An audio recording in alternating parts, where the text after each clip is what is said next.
Welcome back to the Rude Dude Podcast, the show that puts some pep in your step, takes some weight off your plate, and reminds you the haters are going to hate, but you are loved. We are your absolute number one top dog favorite, wet-brained recovering alcoholics, Cameron the Cree Davis, my pal, my buddy, my guy, and myself, Henny Lokes, the Lobster, Lobman X Sheridan. How are you there, pal? You know what, dude? I am fucking in a good mood today, brother. I am in a Wawa weewa. good dude. And it's surprising, ready? Because you're gonna hear something that would kind of you'd be like, damn, this guy's going through it. I decided to actually 100%. I'm quitting chewing, brother. I'm quitting it. So I've been Wow. on the old nicotine pouches for 2 days, and I think my body is like, hey, this feels good because you don't have rat poison in your fucking mouth. I feel good. I did a nice solid leg workout today. 2 back-to-back days of fucking jump rope action infused. So I'm living on a cloud, dude. I'm doing good. You, on the other hand, how are you doing, brother? Well, I got that which no one has time for, which ain't nobody got time for. Bronchitis. Ain't nobody got time for that. You got So bronchitis. we're struggling through, but I'm happy that you're doing well. I'm happy for our guests, and I'm happy I got to go back to work today. It was a little bit rough, but I was out there doing it. But I'm very happy to hear about you quitting chewing. So, Thanks, dude. Rude Gang, you heard it here first. We got to hold my man accountable. Please. But I'm proud of you. It is something. It's hard, but it's worth obtaining. So. Thank you, dude. And that was a part of the reason why I wanted to put it on here. Because I it's something I want to achieve. It's been eating at me for a while. I look at these kids and I look at my wife and I'm just like, dude, this is like the last selfish thing that I have. And I really don't want to leave too early. So I decided that it had to be done, and we're gonna do it. It can't be much worse than fucking having alcohol DTs, bro. So I'll get through it. Right on. Well, our guest today is also a father, so perhaps he can relate. He's a friend of mine. He is one of the first people that I met in West Virginia, one of the very first. He wasn't very interested in meeting me when I first met him, but we'll get into that later. And he's a fellow Jacob's Ladder alum, and he is someone that I inadvertently mention all the time. A good friend of mine, been wanting to come on the show. So we're very happy to announce Mr. Jake Burgess. Hello. Hello, Pawpaw. How are you? Pawpaw. AKA Pawpaw. That is I. He used to work at the Ladder when I was up there, and he somehow got us to call him that.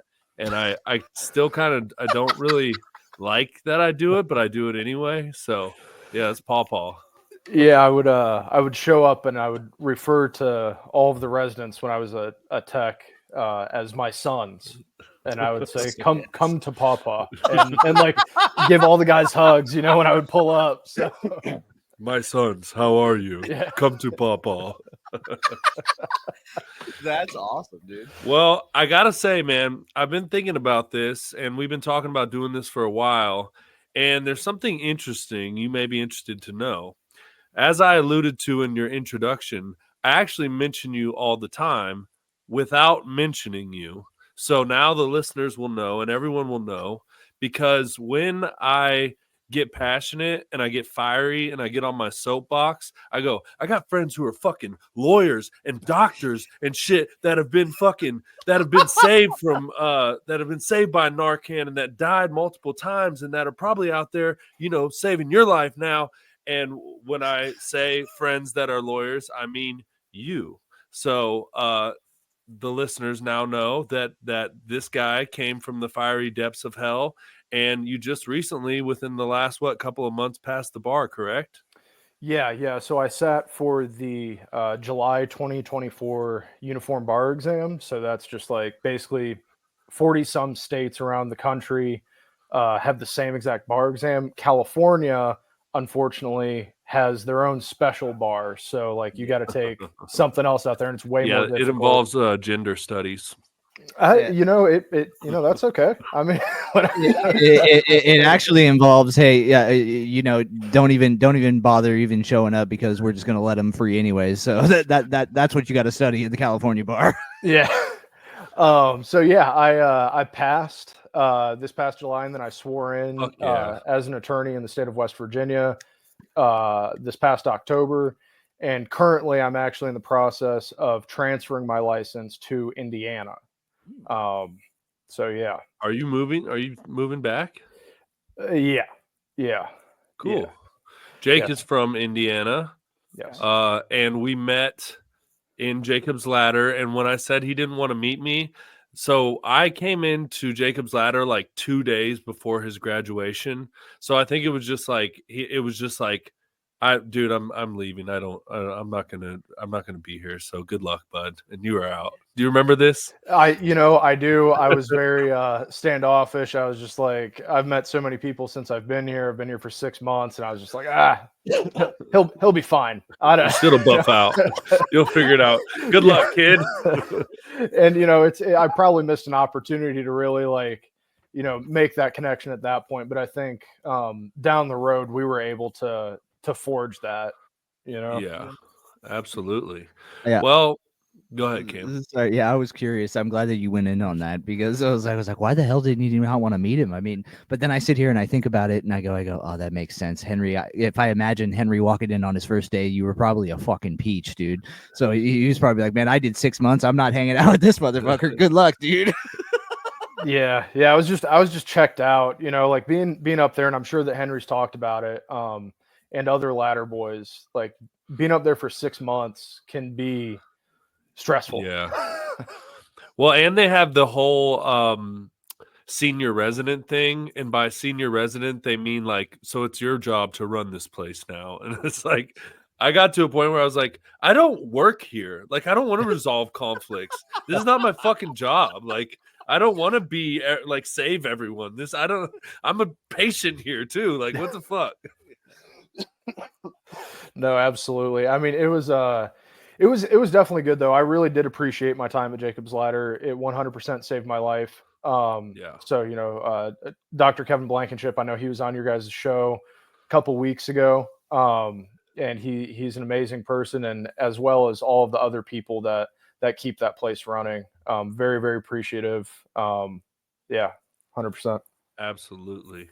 Well, why don't we get into a little bit of your story and what it was like before you made it to Jacob's Ladder? Okay. Yeah. So, all right. So my clean date is May 7th of 2017. Hell yeah. Before that, the first time that I'd ever used, I would be considered to some a late bloomer. I was 16 the first time that I ever ingested alcohol. Down in Siesta Key, Florida, and there was plenty of underage drinking. And at that point in time, I was really concerned with what other people thought about me. I had a lot of self-esteem issues, whether or not that girl was interested in me or these guys wanted to hang out with me. And I made the choice to drink. And it was, once it started to take effect, it was like a switch just like flicked off. Because I believe that I was born an addict. And just once the effect started to kick in, none of that stuff that tripped me up, that made me feel sad mattered anymore. And then that's when that lie, that we talk about was concocted in my head. It was just like, this is all you have to do the rest of your life and everything will be perfect. This is it. And I was like, well, sounds like a plan. All right, I'm down. Like let's do this. And unfortunately that led to 7 years of just like hell. Within a year of graduating from high school, I was arrested for the first time. I was homeless, couch surfing, living out of friends' cars, living at campgrounds and stuff, getting arrested again, going to detox, in and out of sober houses, hurting everyone that cared about me. my family, having them watch me, essentially slowly kill myself. And just having all these consequences that just really didn't stop me. I didn't really care. I wanted to escape. I didn't want to exist. I got to the point with my drinking where that was the goal. The goal was blacking out. The goal was not existing anymore. Just hitting pause and then waking up the next day, asking people, was I bad? Was I bad? Like, did I piss anyone off? Yeah, so, and I used other substances. I mean, really whatever was put in front of me. The list is probably shorter of stuff that I didn't try. Gang. Right. And, yeah, it was, it got pretty bad. Nobody wanted to be around me. Everyone, that was really sane, kind of pushed me off. And, the people that were somewhat insane, after I hung out around them enough, they would also say, you got to go, man. Like, you're too much. Yeah. It's bad when the too much person tells you you're too much. Yes. Yeah, that's a problem right there, dude. I love that. I love that we finally. I think this is our first time, actually, all three of us having recovering alcoholics in here. Usually we have most of our guests, or at least majority of the West Virginia guests, seem to be heroin addicts, ex-pill addicts, meth addicts, and things like that. So a common goal. There's something in there that was actually kind of eye-opening that I really related to, and that was the mission was to black out, right? And it turns into that slowly but surely, right? Like it's interesting after, like, I'm going towards 7 years here in April, and I sit here and I try to unpack that. Like, why was it, that I wanted to achieve that? And it was, like you said, I was trying to not exist. I was trying to not, feel. I was trying not to do, life things. Now, was there just an overall catalyst that brought you to wanting to do that? Like for me, I hated, my anxiety and the thoughts in my brain, and alcohol shut it off. Was there something like that for you? Yeah. Actually, that's crazy that you mentioned the anxiety part. So eventually it got to the point where I had really, really bad social anxiety. Like I could not go into Walmart unless I was under the influence. I couldn't go to family Christmas unless I was under the influence. And it really, so at first it was like, I don't want to care about what other people think about me.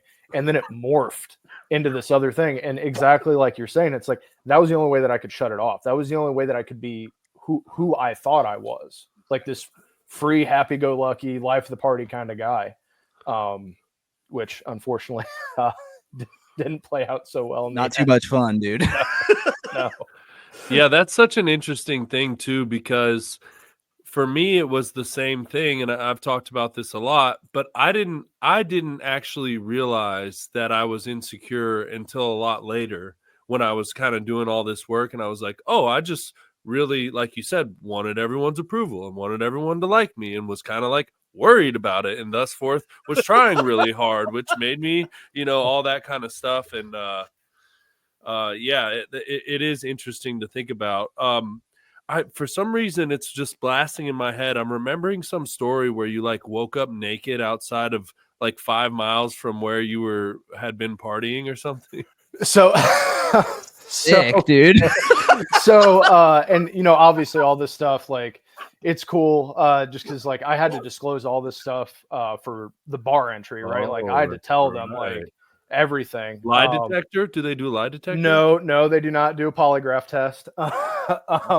But I was honest with them, just because the nudity, right, is it's in the public record. I got charged for it. Yeah. So it was during the summer of 2013. It was my second arrest, and all I remember is just drinking a bunch, and I felt real tired, and I laid down sideways on like this big chair, and in my next waking moment, I'm in the drunk tank, and I'm like, what happened? Like, what did I do? I'm like pounding on the glass. What am I doing in here? What am I doing in here? And then, and looking at the records afterwards, I I passed out naked in a hallway of an apartment complex and got charged with Public indecency. Yeah, well, so public intoxication, which endangers the person's life. At the time that they showed up, I blew a .25, which isn't the highest that I've ever blown, which is kind of crazy. But also a public nudity, and there's two kinds of public nudity in Indiana. The first kind is like you're in the Walmart parking lot, you got a trench coat on, and you like flash someone, right? The second kind is you don't intend to be seen. So it's kind of like accidental nudity. Yeah, it's an accidental public nudity. So Well, I'm glad that that came up already, and you were honest, and I didn't just disqualify you from being a lawyer. No. I'm going to edit it out right away, brother. Yeah. Is the auto-tune on? I don't know. Yeah. So, how and isn't it kind of a wild story how you physically got to Jacob's Ladder? Didn't you like drive yourself there in a haze? So it kind of walk us through everything like leading up to making that decision too. Yeah. So I was living at my cousin's outside of Chicago, in Griffith, Indiana. So it's like 45 minutes from downtown Chicago, maybe 30. And he was the last family member that had opened his doors to me. He, his wife, and his two younger children. And he had given me one rule, and that was do not use. You can stay here as long as you want. You just can't get high. And so unsurprisingly, while I was there, I was sneaking using. And the last day that I got high was on May 6th of 2017. And I was using a certain substance that might really change your emotional and your mental perspective. And I got kind of stuck on the thought that I was going to die. And I think it was just like this moment of clarity almost. And maybe it was God, maybe it was just the chemicals, or I don't really know. But I felt, well, I can't die with this on my conscience. I can't die having been lying to my cousin this entire time. And so I told him, I was like, hey man, I've been using this entire time. And went to sleep that night, woke up, and I just sat there on the couch waiting in the morning. After I'd woke up, it was like waiting to go into the principal's office times 100, because it was waiting like I come like kick you out. Yeah, I knew what was happening, and he came down the stairs and he said, "You've got 2 weeks." I'm curious because this is not an NA meeting. Was it mushrooms? Yes. Yeah, mushrooms will have you in your feelings, especially on like the come down. Dude, what a good time though, right? Like, can we all agree on that at least? I'm not trying to like, bring up stuff on a recovery podcast, but what a good time. I always had a good time on mushrooms. Continue your story, Jake. No, I mean, so there's some fun times, right? Don't get me wrong. There's some fun times, and there's some. I immediately knew, because when you were like, I was like, first of all, I was understanding the universe. There was love in my heart. And I was like, you know what? I can't be doing this. What am I doing? Why am I doing this? This isn't right. God pulled up and started talking to me and shit. Cameron loves a good God moment. So. I love a good God moment, dude. We definitely had a moment there. It was like, Jake, you need to do the right thing right now. That's right. Go on, my son, and you shall be pawpaw. I got you right now. Let's do this. I have plans for you. Yes. Yeah. All right. Gives you 2 weeks. Yep. And at the time, I was working in a meat processing facility, a chorizo factory in Valparaiso, Indiana.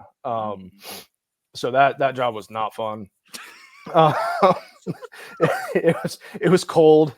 It was like 38 degrees in the production room at all times, shoveling meat all day. And Shoveling. shoveling meat, yeah, with like a stainless steel pitchfork or a big plastic like shovel. Damn. And yeah, it was not a good time. And so I feel like there's a your mom joke in here, but I wouldn't talk crazy about either your mom. So. Well, I was actually about to start talking about my mom. So it kind of dawned on me because my mom had been for years suggesting, hey, why don't you look into long-term treatment? Why don't you look into long-term treatment? And I had gone to like 228 days before and detox a couple times and would go to the sober houses for brief stints until I would relapse inevitably. And all those times it just wasn't really for the right reason. And this time it was like, okay, like maybe she's onto something. Maybe my mom knows what she's talking about right now. And how old were you at this point? So this was 2017. So I think I was 23 years old. I was about to turn 24. And so I Google searched addiction treatment work farms because I wanted to go to a farm. I thought that farming would be cool. That's the most specific way to literally find specifically Jacob's Ladder. I know. And then the crazy part is like I saw my name, right? Oh, like yeah. my name's Jacob. And then you were like, God? Legitimately, right? Yeah. No, so those God moments, bro. Yeah. So then I click on it, and at that time they didn't take health insurance. It was straight cash pay, 50 G's. And the other place that I had called, it was like recovery something, I don't know, like a music based thing in like Florida. And because my frequency of use wasn't enough at that point, because I was just kind of like sneaking around on like weekends and stuff, they said that my insurance wouldn't cover it all. And at that point I was just like, okay. So I got to hammer down.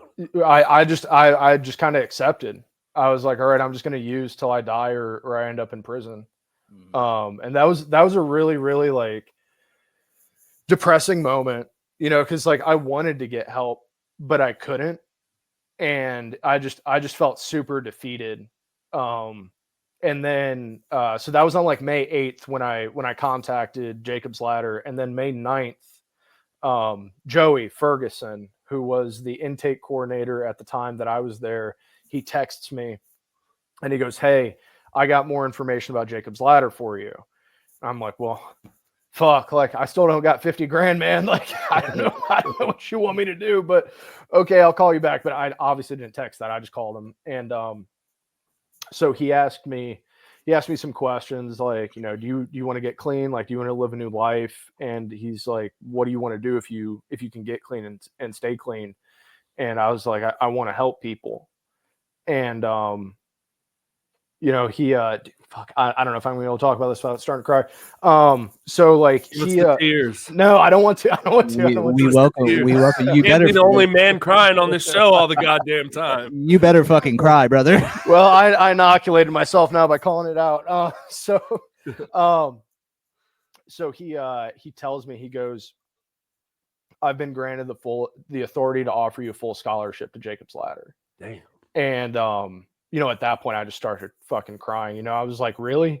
You know, like I just couldn't believe, cause like he had to go to bat for me. Like he had to go to like higher up to get the green light for me to get that spot.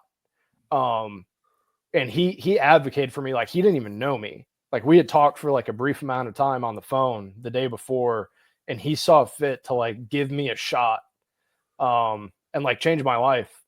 Shout out Joey, man. Yeah, dude. Like I love him, dude. He's like, we don't talk as much as we used to, but like he fucking saved my life. So then I'm on the phone, right? And I'm like, well, maybe can I stay like one last weekend and like spend time with my family? And he's like, you know, with these kinds of things, I think it's pretty important that you get out here as soon as you possibly can. And that's really like that kind of like stages of change thing where it's like into the planning, into the action. And there's that real small window where it's like, it's go time. Like you got to go. And so the next day, the 10th, I knew I was going to miss my brother's graduation from high school. So I stopped in Fort Wayne because it's like Chicago's like Western Indiana, Northwestern, and Fort Wayne's at Northeastern. And so I stopped, watched my brother play around a golf. And then the next morning, the 11th, hopped in my car and drove to West Virginia. And it was a 98 silver Civic. I miss it. There we go. Dude, I gotta share that familiar feeling, dude. I kind of had the similar thing. Insurance wouldn't cover me, and I couldn't quite understand, dude. Like I literally was sitting there, and I won't go too far into it, but I'm literally sitting there telling the intake person, I wake up every morning and start drinking at 5 a.m. I want to fucking kill myself. Why, like, can I get some help, please? And then the people on the insurance line, yeah, no, the best we can do is outpatient. And it's like literally, like, I'm like literally sitting there in DT, like trying, and like, dude, if I didn't fucking wake up, you know, by the grace of fucking God, like, bro, I'm dead, bro. Like it was a fucking fact. So I love how your story, dude, there's those synchronicities, right? Like, why the fuck are you searching long-term treatment facilities with a farm, you know what I mean? And why are you finding Jacob's ladder, you know what I mean? And why are you finding all these things? And why is that lining up so perfectly at that exact moment? And that's why, dude, I get really fucking hyped about that. Henry mentioned it. Like, dude, that was your chance. Those are those God moments. You either took that, or, dude, that fear that you had when you were tripping balls on shrooms was going to be a fucking reality. And I love that shit, dude. I almost have an erection over here. That is shit that I am fucking talking about, dude. Yeah. I go ahead, Jake. Were you gonna say something? No. I mean, the only thing that I was going to say is it's just so frustrating how, and I did, like, this isn't political, like, at all. This is just like kind of like a statement of fact, like how here in this country, it's just like healthcare is almost like rationed out. You know, it's like there are all these people that need help, and it doesn't matter if it's for addiction treatment, whatever it is. It's just like, people need help here. You know, my favorite new meme going around is how the one that goes like, it's crazy how a doctor can be like, hey, you need this, and insurance can be like, nah, I don't think so. Like, what? How does that work? And yeah, it's super sad, honestly, because I want to like applaud you for working that hard towards it, because someone like me, on my trips to rehab, I had a lot of help from my parents figuring the whole thing out. And had they not, I fucking wouldn't have. I guarantee that. So, you know, I say all the time, I'm lucky to have the parents I do, and I fucking mean it, because I wouldn't have pulled myself out of that hole. And furthermore, the point I'm trying to make is that when insurance, or like for us addicts, it doesn't take much for us to be like, well, fuck it. God wants me to be a fuck up and be drunk for the rest of my life, so I guess that's what I'll do. Yeah. So, like, the people who make it because of stories like yours, where they're like, I fucking want this real bad. And people don't make it all the time. And it's because there are these fucking roadblocks put up for people that want and need help. And like, they don't make it easy at all. And it's terrible, dude. Another thing I wanted to say, I got a quick Joey story. So Joey picked me up from the hospital, and shout out Joey, because I also love that dude. But I came from California, was drinking the whole time, you know, had Deb buy me little shots of vodka every stop, because Mom, you know how it is, I got to keep, which was actually true, you know, and she was buying me little bottles, whatever. And so I go to the hospital, I detox, and guess who fucking picks me up? Old happy-go-lucky Joey Ferguson. He's like, "What's up, bro? How you doing?" I was like, dude, who the fuck is this fucking Candyland fucking cheerleading ass motherfucker? And then he always likes to remind me that he's like, man, I can't believe you left California for this. And I was like, dude, it's not all fucking beaches and palm trees, bro. I live in the suburbs. I live nowhere near the ocean, dude. It's not even like that. It gets like 115 in the summer, dude. Oh. But then, and also, I have to double down on my previous statement that Kevin Blankenship is a motherfucking angel. Because why, for no fucking reason, does he grant a $50,000 scholarship to a stranger? And let me just tell you, there's no back door. I'm positive he made no money off you. They definitely weren't. They almost still don't receive money from insurance for caregiving, like besides the regular shit. So like, there's no way he was making any money. So like, out of the kindness of his heart, he floated the 50,000. Like, that's fucking insane, dude. And that's why I absolutely love that, man, because that Jake is clearly not the only person he's done that for. There's been many since him, and still to this day, I'm sure. So I just have to give another fucking shout out to the man who is Kevin Blankenship. Dr. B. Absolutely. Yeah, no, he's definitely afforded a lot of scholarships because like before me and before they even took insurance, a lot of the people that first came through were scholarships. And like you said, afterwards and still to this day, he is a kind human being. And I agree with the sainthood status. Yeah. So we got to Jacob's Ladder and all was fine and well. And I assume that, did you come in, guns blazing? Were you ready to go, or were you still a little resistant? For a new way of life, I was definitely ready to go. Like it was weird. It was like so I got there and it was it was still kind of difficult for me, like anxiety wise, like interacting with people. But then I started to warm up to some of the people that were there. Jordan was here. He was there for the majority of my time that I was there. But it was kind of weird. Like all the other times that I'd gone to rehab, you would get into rehab and you would be there with like the same group of people the entire time and make those connections. And then for me, it was always kind of bad because I would like link up with people like new using friends. Yeah. And then get out and go use. And this one, it really challenged me to make new bonds until, I had like 2 days left and Henry showed up. Bonding time is over. Yeah. And, but really challenged me to like be okay with me, but yeah, I mean, there were definitely times where like I wanted to leave because it was hard. There was one real instance where like things really clicked for me, like recovery wise. I don't know if when you were there, Henry, that they would kind of lend us out to different farms in the community, and temples or what? The spades. And so there was this one occasion where they lent me and another individual. That's not a good term. We were doing like we were helping the community. Horde. Right? The proper term is horde. Yeah. So we would help the community out. We would go and do community outreach, and we would help out other farmers in the Aurora area. And on this one occasion, I go out there and this barn on their property is like sagging down in the back. And so they lift it up with mine jacks.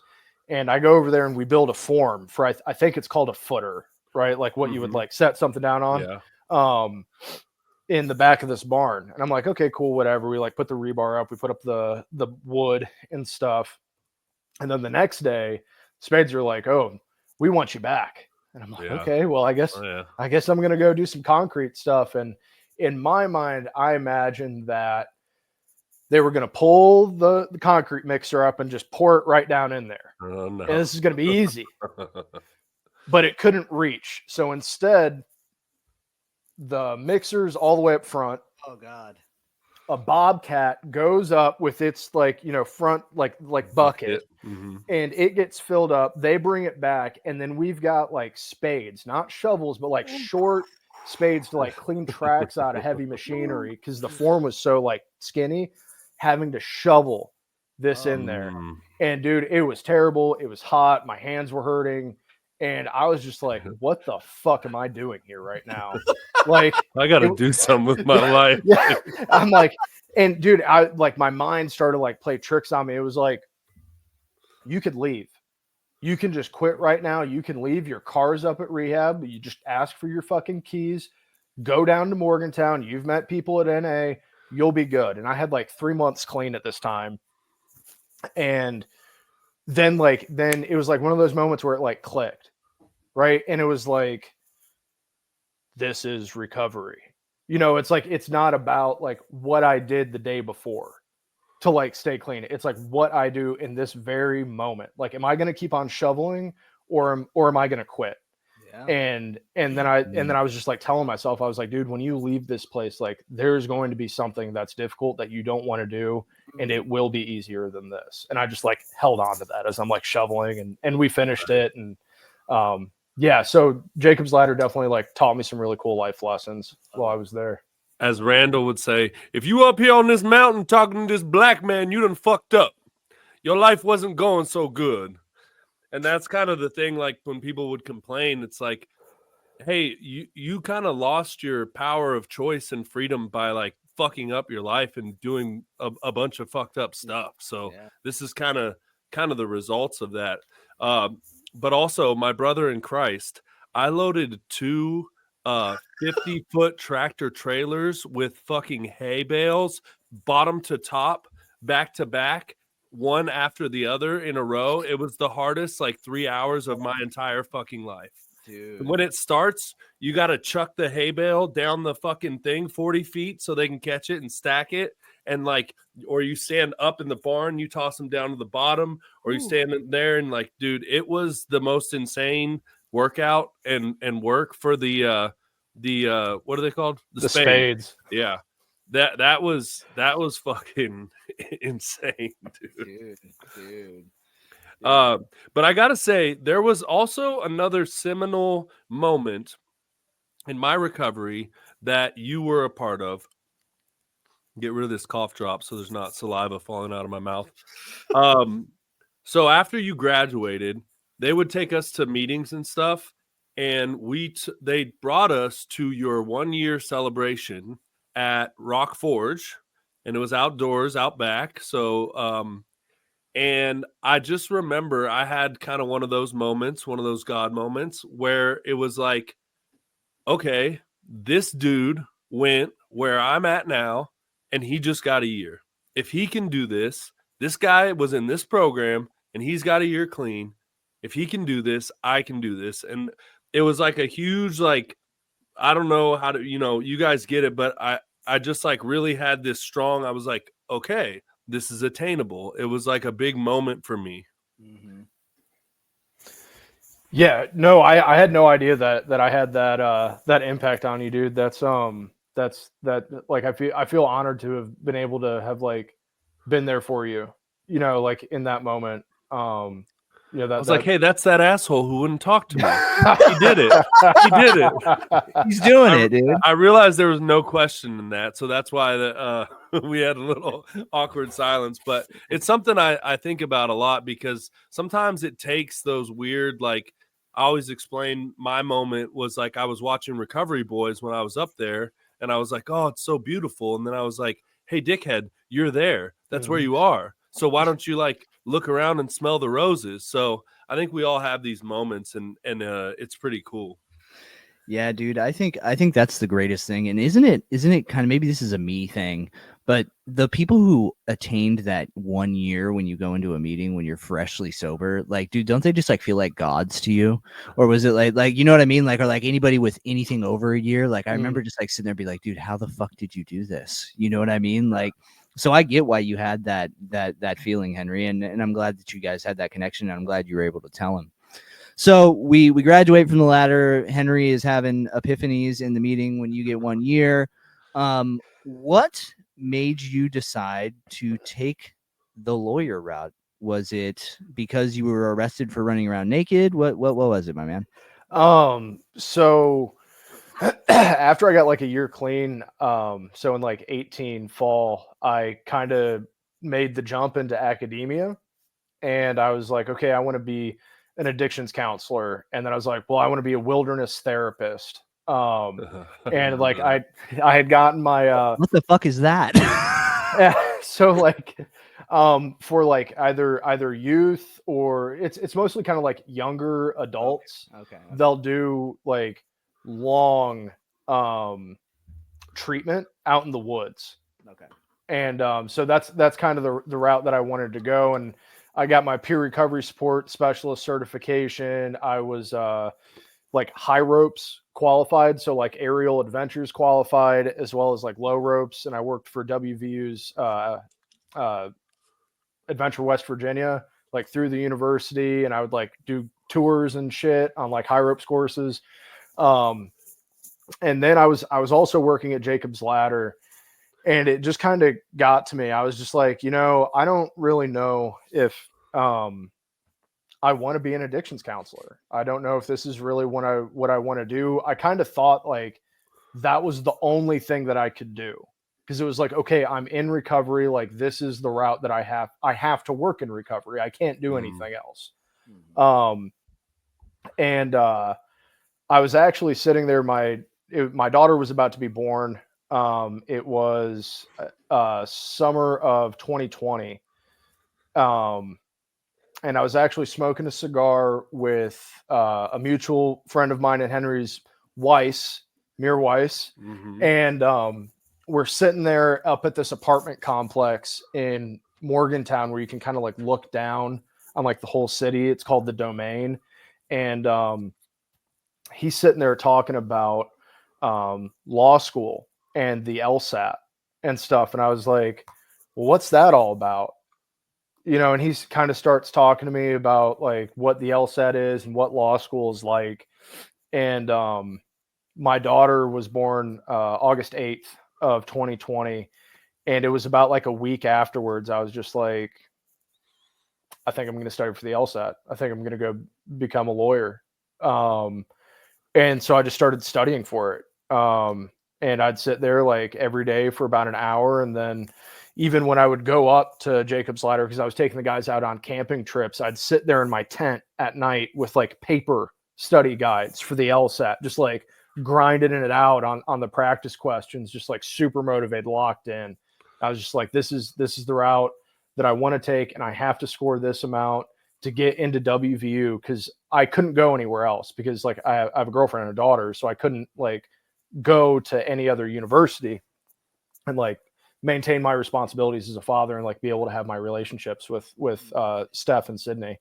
And so like I got in, and I remember that moment. I was sitting there, I was on Zoom class because COVID, and I got the email, and I like screenshot it and like sent it to my brother, and I called my mom, and I'm just like calling like her on the phone. I'm just like crying, like I got into law school. And that's like a very, like, I'm sure that everyone who gets into law school has a very, very similar moment of like, oh my God, like I've just like had this achievement. But for like me, it was like, dude, I'm like this drug addict that should be dead, alcoholic as well. Right. I don't really distinguish. Drug is a drug.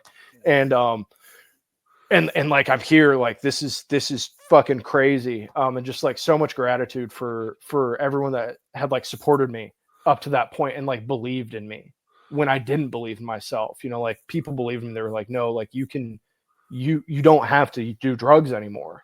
You can do other things. And it was just like a very, very surreal moment. Ooh, you're giving me the warm fuzzies, man. I can feel it. I can feel it too. And this is the kind of stuff that we talk about, man, because we talk about the stigma of people judging addicts and stuff all the time, and what they think addicts are and what they think they're capable of or not capable of. And for those of you listening, anyone struggling right now or anyone new in recovery, like, if this fucking guy here, if pass out naked in a hallway of an apartment can become a lawyer, so can fucking you, damn it. Yeah. So, dude, that is that's so inspiring and beautiful, and I'm so fucking proud of you, dude. And I use you as a good example. I shine my shoes. What's a good word for that? I don't know what I'm looking for. You're the feather in my cap. Let's put it that Fair way. enough. I'm like, Fair yeah, enough. I know a fucking guy who became a lawyer. So how about that? So fuck you and your anti-Narcan bullshit, you son of a bitch. Were you ever saved by Narcan? No, I was not. No, Okay. no. It's okay. It's not needed because you know what? It's a triumph regardless. Absolutely. Now this question just came up into my head out of fucking nowhere. But we like to refer to the addict, alcoholic part of our brain that tries to trick us into relapsing, the old devil gipper.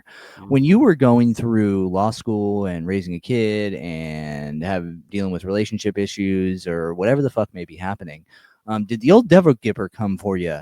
And how do you deal with the old devil gipper when he does come? Do you still work a solid program? You hit meetings and shit like that? So my recovery program is actually pretty unorthodox, and I guess less traditional. So for me, I've been blessed, and today and for a lot of days now, the desire to use has been lifted from me. Now that's not to say that there aren't moments in time where I don't like how I'm feeling and I wish I didn't feel that way. But I've gotten really good at playing the tape all the way through. Um, and even at times it's not like if I'm feeling bad, I'll think, oh, I need to use or I want to use right now to escape this feeling. It's like sometimes there have been like fleeting thoughts of like, well, like I might be able to get away with it like one time, and then I'm just like, dude, you're fucking stupid. Like, where that's going. You know what will happen. And all of this shit, like all of these beautiful things that I have in my life will go away. Like all these people that consider me a friend will not want to be my friend. My girlfriend won't want to be my girlfriend. My daughter will have to see me like be this fuck, and I'm just like I don't want to like that's kind of like what stops me, and obviously I talk to people about how I'm feeling. Like if I'm feeling like sad or depressed or overwhelmed, like I just get on the phone and I talk about it until I get through it. Yeah. I think playing the tape through is one of the most effective and valuable tools. The problem is simply that you have to do it. But if once you do it, like it's so easy to be like, I have one today, I have two next Friday, and then I have 12 next Friday, and then Saturday morning I get some more, and then I fucking drive, and then I want to get some Coke, and then I call you, whatever, but like we all know where that goes. Like I keep picturing Hank the Tank. It's like once it hits your lips, it's so good. Yeah. So that's such a powerful tool though for me as well. And I appreciate you being honest because, I like to run this little test. My cousin Matthew still likes to tell me that he doesn't have those thoughts of like, hey, I could go and do this. And by no means like, do those fleeting thoughts mean that it's something that you want to do, and the reason I asked you was because I wanted to see if you would be honest about it. Right. Because I think that deep down inside, I think because I think deep down inside, dude, that part of us is really always there. Right. It's always there. Like you said, man, it could be a fleeting thought. Like you're sitting there, be like, I probably could get away with it. Like, dude, yeah, that happens to me. That happens to my sponsor. That happens to Henry. That happens to everybody, right? It's just that little sleeping giant that's inside of us that likes to try to rear its ugly head every now and then, or at least that's how I like to categorize it. Yeah, and I would say, Cameron pointed out too, like between having a newborn and, a relationship and going to school, there's definitely a lot of stress there. And also to stop at 23 and stay stopped is pretty fucking impressive because I think success rate climbs as you get into maybe the later 20s and 30s. But like when I was 23, I wasn't fucking done yet, so you didn't have any, or I mean, did you have some dark moments with the new baby and the law school and everything? And Yeah, so law school is the first year is really, really difficult.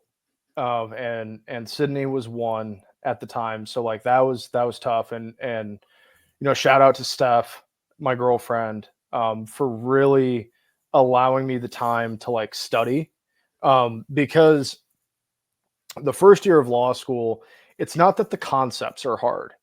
The concepts for a lot of the first year classes that you take could be taught to like a fifth grader. Like it's very, very simple stuff, but like to be able to extract it from a case, it's like training your brain to think in a different way. And at law school, at least for your first year, they cold call you. So you don't raise your hand. They just call on you and they'll be like, what are the facts of the case? What was the reasoning? What's the holding? Were there any exceptions? What about the dissent? Talk about an anxiety trigger. So scary. So scary. Sweating, dude. That is like the most. I could see why you'd be studying if you have anxiety. It's like, this motherfucker's going to call on me and I'm going to have all the goddamn answers. I don't want to look like a fucking idiot. Yes. Oh my God. And so like I would read the cases the night at night, like after they had been assigned. And then the next morning I would wake up at 5 a.m. and I would reread the cases before I would have those classes that day so that I would go in and I would be prepared. And so that was really, really tough. And if you don't do well enough, they'll kick you out. Like if you don't meet a certain GPA, they'll put you on academic like restriction.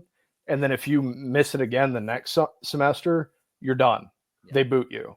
So it's like I would wake up in the morning and just have like the fear of God in me. I'm like, I gotta read. Like,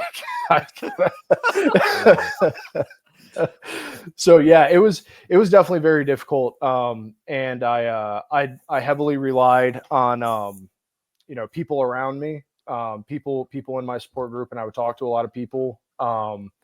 And I made some really good friends in law school. It's very much like a trauma bonding. Yeah. Experience. One of my buddies that I met, he was a year above me and he had gone through Ranger school.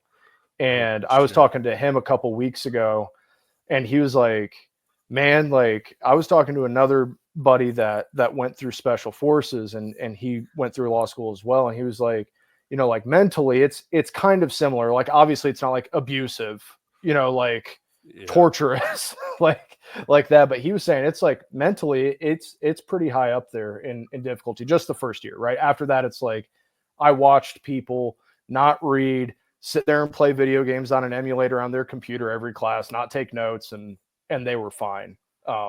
So it really was just that first year that was the most difficult. That is so cool, man. I'm sitting here. I admire you so much as someone who lacks, I don't want to say I lack discipline, but I lack discipline. And I also have ADD, ADHD and all that. And the drive to do that and follow through is so impressive. And it reminds me of this, like, no matter what you do in 5 years will have gone by. So like for me, and maybe let this be a lesson to whoever else, I could have graduated college by now as long as I've been here. Like if I would have started school, which I thought about it, I dabbled my toes in it and I bullshitted. And here I am without my college degree. But, no matter what you do in 4 years will have gone by. So if you're thinking about it, if Jake can do it, I'm saying make the leap because, sitting here, I kind of wish I had done something, but I haven't. And, onward we go. I got my own stuff going on, but that's really inspiring, man. And I think this is great for people to hear. Yeah. And I mean, one point about just like college or anything, like I do want to say, like, it's never too late. Like there were people that were in my graduating class from law school that were in their like 50s. And so it's like, it is never too late to start that path on education.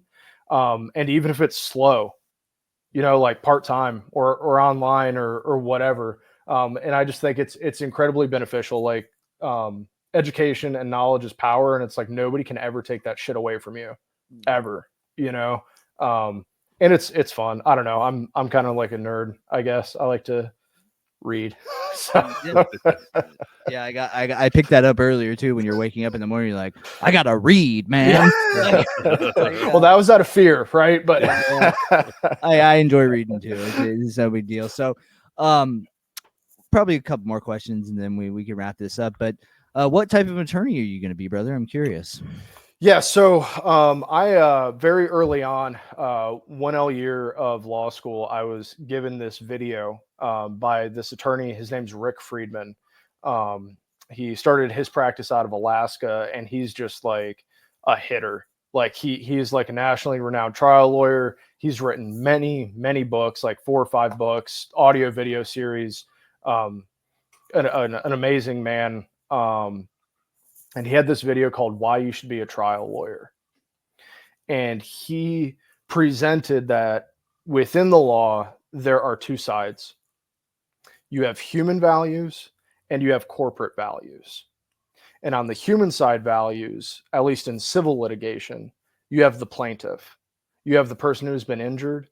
You have the person, the mother whose neck is messed up and now she can't hold her child anymore without pain.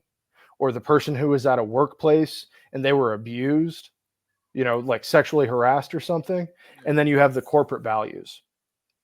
That's the insurance company. And the corporate values try and say that the human values aren't worth anything, or that they aren't worth much, or that the injured person is lying, or they're exaggerating their injuries. And it was just like instantly, because like I went into it because I wanted to help people. And I was like, okay, this is my path. Like, this is what I'm going to do. Like, I'm going to be a personal injury lawyer. And I know that there are all the tropes of like ambulance chasers or whatever. And these people just trying to make a quick buck.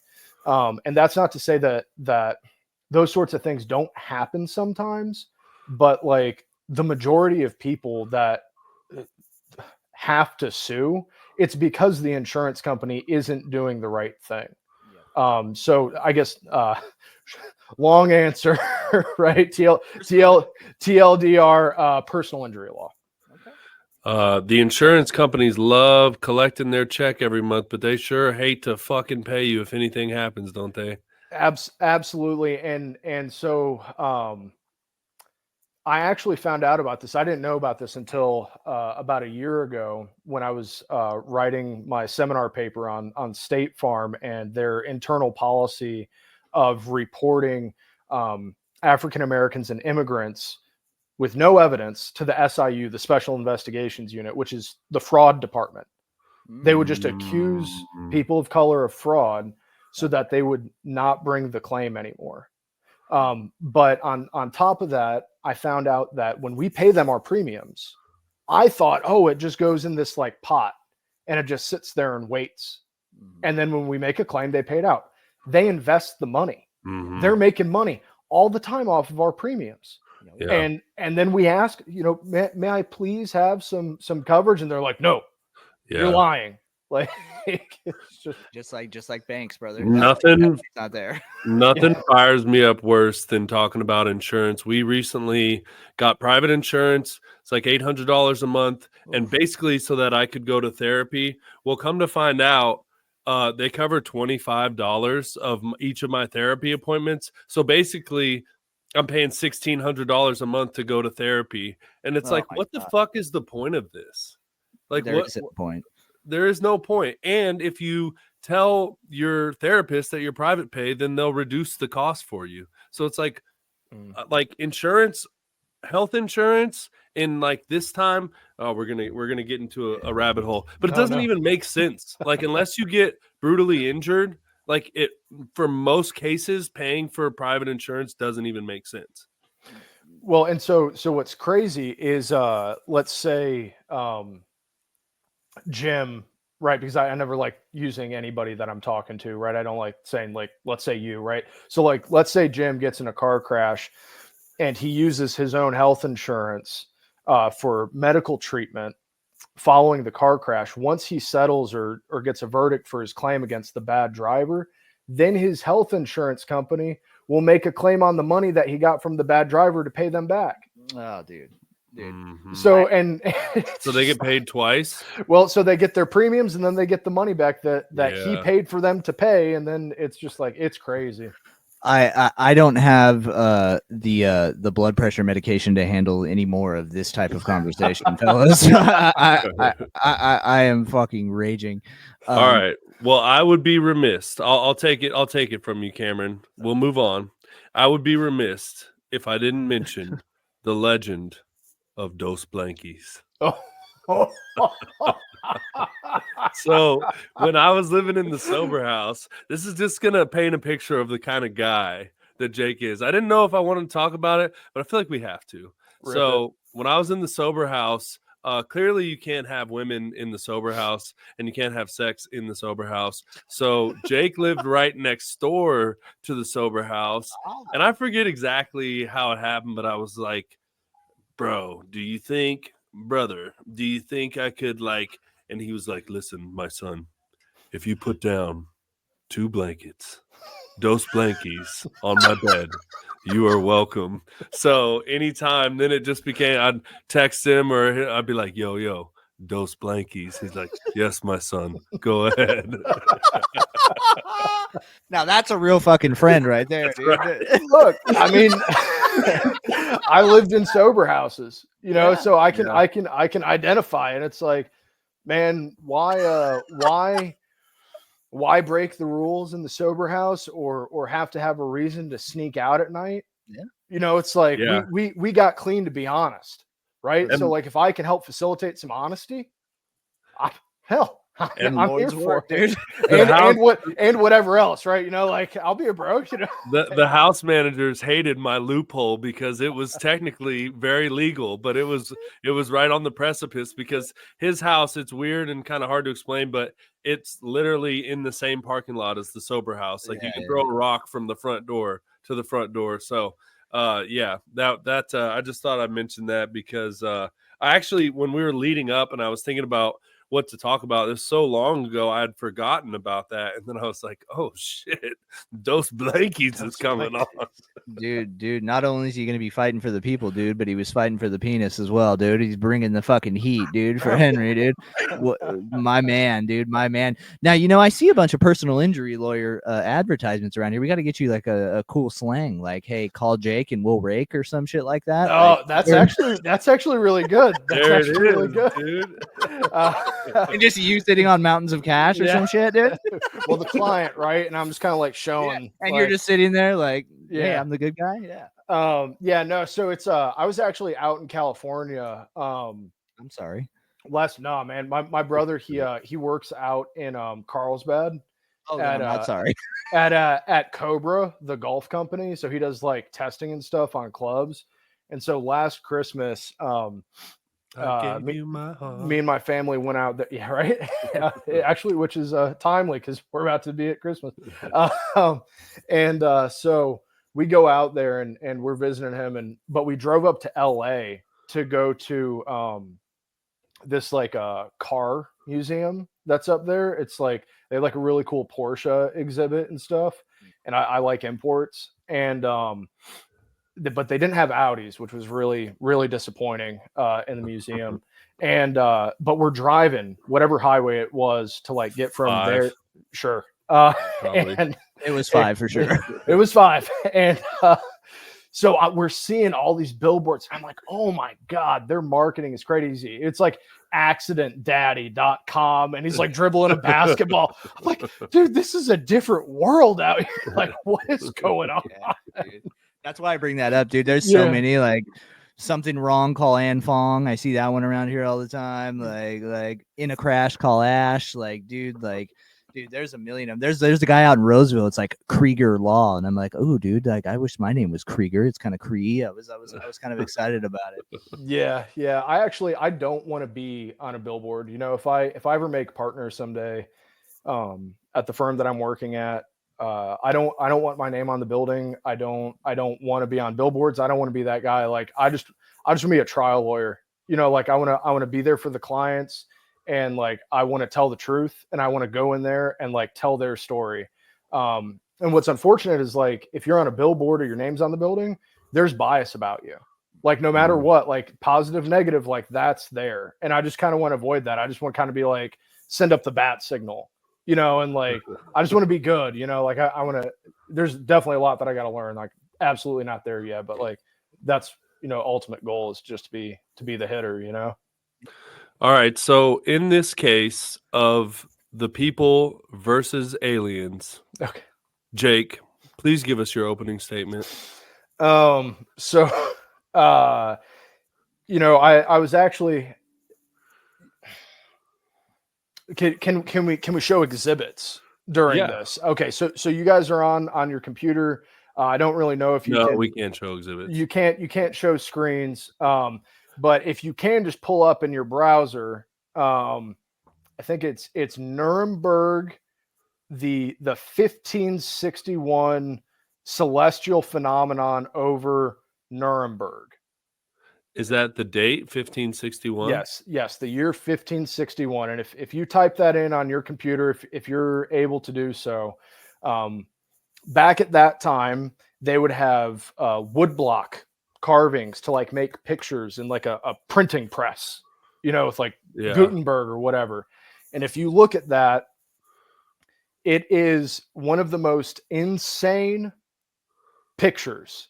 And it talks about it. So like here, I'll pull it up on, so the broadsheet text, which is like their newspaper at that time, it says, a dreadful apparition occurred on the sun. And then this was seen in Nuremberg, the city, before the gates and in the country by many men and women. At first, there appeared in the middle 2 blood red semicircular arcs, just like a moon in its last quarter, and the sun above and below on both sides. The color was blood red. There stood a ball of partly dull, partly black ferrous color. And then if you keep reading, it talks about them fighting. You look at the photo and it's UFOs. Like it is literally like this giant black ship that's like in this photo. I'm interested carving. that that's your favorite exhibit because I feel like we have so many more examples since then. So, but and I offer that one as like, this isn't new. You know, it's like at that time, like they've been documenting this for thousands of years. I mean, you can get on, you can watch Ancient Aliens. There are some good books like Chariots of the Gods by Eric von Daniken. There's a documentary about it on YouTube. Cameron will have that book read before he goes to bed. It's good. I mean, and we have all these congressional hearings now, right? And it's kind of becoming mainstream, and we're seeing video evidence. Were they like declassified Area 51, basically? Yeah, or the videos from like fighter planes, and they're like tracking like the fast movers, and they're just like going. Now, again, obviously, this is like, I don't actually know. It might be some weird other thing, but there is some evidence that does point to there are some sort of extraterrestrial entities that are visiting this planet.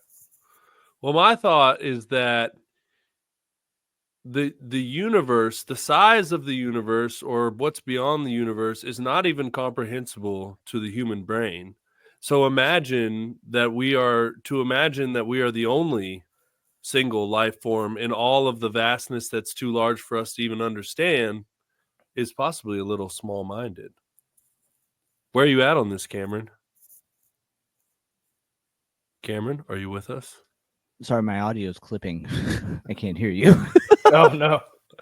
Oh, that's why the blank stare. Yeah. My audio's like fucking up. Cameron doesn't want to talk about aliens. Oh, All right. Well, can you hear me? Yeah, Yes. I can hear you. Okay, sorry, I'm clipping. What's going on with you there, bud? Are you back? We need your stance on aliens. Are they real? No. All right. We got a believer. All right. Well, Sorry, I got thrown here, with the audio. I'm sorry.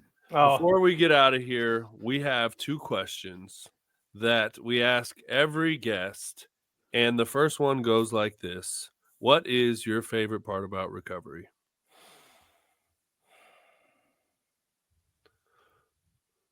He's marinating on it. Being able to be present in like relationships with other people. You know, like being able to be a good son and like a partner and a friend and a dad. I think that's like and a friend, right? Like that's I think that's what like life is all about, is just like being able to be there for other people. Cool. Absolutely. Love it. Cool. And then our last one for you, my man. What would you tell somebody who's struggling right now? It's a Oh, heater. I know that's difficult. Um, so who's struggling that I don't know, just we're just talking like Yeah. broad our- strokes. Who like Okay. someone who might be listening right now and they're having a rough time. Yeah. Okay.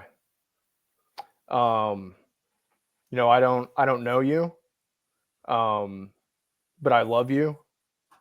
You are a human being and you deserve happiness and a good life.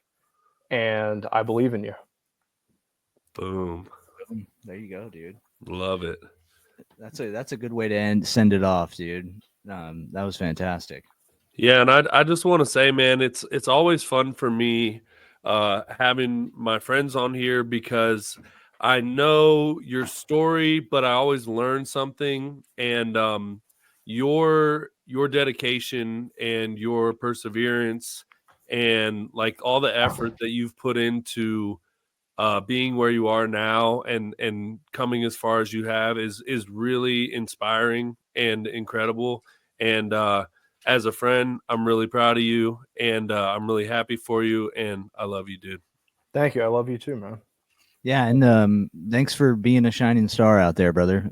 Thanks for investing in yourself, and thank you for coming on the show, man. It was a really inspiring conversation, and you know what? I think our listeners will get a lot out of it because it really does highlight that anything is possible if we put our minds to it. Right? We can be running naked through hallways to having billboards that say "Call Jake and we will rake." So I mean, anything is possible. So hey, dude, thank you again for coming on. And this will come out on Monday, bro. And I think everybody's gonna really enjoy it. Have a good evening. All right. Awesome. Thank you for having me. Thanks, Take care, Jake. bro. Later, See buddy. you guys. Well, what a cool fucking guy, dude. Dude, my audio was like fucking spazzing out. I don't know what the fuck was happening there. Yeah, you went full blank face on me. Yeah, dude. I couldn't hear you. It was like, hey, bet Cameron, and I was like, seriously, like, oh, okay, all right, sick. Like, what the fuck are we talking about? Anyways, what an awesome dude, man. Very lucid, very, very, very well spoken. And like I just said to him 2 seconds ago, man, really just shows you that, dude, like we're our own worst enemy. If you want to go get something, go and get it because you can make it happen. You had a 1-year-old daughter, you're going to fucking law school, freshly sober. Like, there's no excuse, dude. You know what I mean? Yeah, and I that's what I was going to point out is I got to say, man, we have back-to-back guests. That's like, what the fuck is your excuse? Exactly, You know, it like and like you mentioned, diving right into that right in the middle of your first time becoming a dad, it's absolutely savage mode, and man, it can be done, you know, and just shows investing in yourself and working hard, and you know, anything is possible in recovery, man. If you can get rid of that vice and put the pipe down, put the bottle down, we can achieve fucking anything, man. Yeah, dude, the sky really is the limit, right? And it's just getting past ourselves, man. And I'm glad that you highlighted it, right? Yeah, back to back guess where it is, dude. It's what's your fucking excuse? What are you telling yourself? Because, dude, I can tell you this much, man, and then we can move off of it and give our little spiel. But like, dude, I don't know if I could mentally do law school with when Addison was 1 or anything like that. Like I don't know. Like, you know what I mean? I mean, I guess I could if I'm sitting here trying to say like, hey, anything is possible. But ready, I didn't do it. I'd love to be a fucking attorney. I'd love to rake fucking bread and go argue for a fucking living. That'd be sick. You know what I mean? But I just don't have the fucking drive to go do something like that. And that's just me. You know what I mean? That is me as well. But I hope for those of you listening that whatever it is you want to achieve, that this has brought you a little inspiration and reminded you that it is possible. I saw a meme the other day that said, if it's possible for humans to do it, it's possible for you to do it. There you go, dude. That's fucking heat, dude. That's heat. And look at you coming back to back episodes with not only Peaky Blinders ones, but then you're coming with fucking meme heat, dude. My lord. There was another one. I texted you last night. The writing is so good. He's like, "Oi, you sit here, Thomas Shelby, in a yard full of stolen goods." And he goes, "They're not stolen. He simply finds things before they are lost." It's so good. So fucking fire, dude. Dude, top notch, top notch. All right, dude, let's get the fucking spiel and get the fuck out of here. I'm starving. And you got walking pneumonia. I got bets to check on. Yeah, we do. We got football. We got football to watch too, dude. Foosball, sports. That's why Thursday's always a good day because then you get off the pod and it's fucking football. Right into football. Yeah, it's fantastic, dude. It's fantastic. Great conversation. Good game tonight too. Should be good. Should be good. Okay, give us a follow on Instagram. That's where we're at. That's what we're doing. If you want to talk to us, holler at us there. I'm talking to you, Canadians. You're like 5% of our listenership, you assholes. Say hi to us. Also, I do want to shout out everybody who was a part of our Wrapped Year in Review. We were the top podcast for 145, 146 people. Right in there. Yeah, something along there. Thank you guys. Everybody who's been a part of it. We thanked you on the Thanksgiving episode, and I'm thanking you again. Also, we have a specific listener whose name starts with Molly. And she posted something the other day. I'm not going to delve into what the post was, but she mentioned that 1 year ago, she had some things going on, and an episode of a recovery podcast helped change her life for the better. And through Henry and I's deductive reasoning, we figured out that she was alluding to us. And I just want to personally, we believe allegedly, that we are so glad that we could be a part of your healing. And I'll let Henry say something. Yeah, I mean that's the biggest. Yeah, I didn't know how to do this. If she would want it to be publicized. Yeah, but I'm pretty sure it's fine, you know. And we don't have to talk about it. And she had actually messaged me, so we do know that it was our show. But it doesn't get any cooler than that, man. That's why we do this. If we could do like, I mean, even just that one, it makes the whole fucking thing worth it. But if we get, you know, if we affect one person like that a year, I mean, that's enough, you know. So that's such a high honor. It's really humbling, and that is absolutely why we do this. So to hear things like that, we just want to help people through whatever kind of dark times they're going through, or help them realize, or whatever we can do. That is 1,000% the goal. So to hear that, you know, just inspires us to keep going. And the other inspiration that we have is that we were a top 10 show for 275 fans. We were top 5 for 231 fans, and we were number 1 for 143 fans in our Spotify Wrapped. And half of our listeners are now on iTunes. So that we can imagine we could, through deductive reasoning, potentially double those numbers.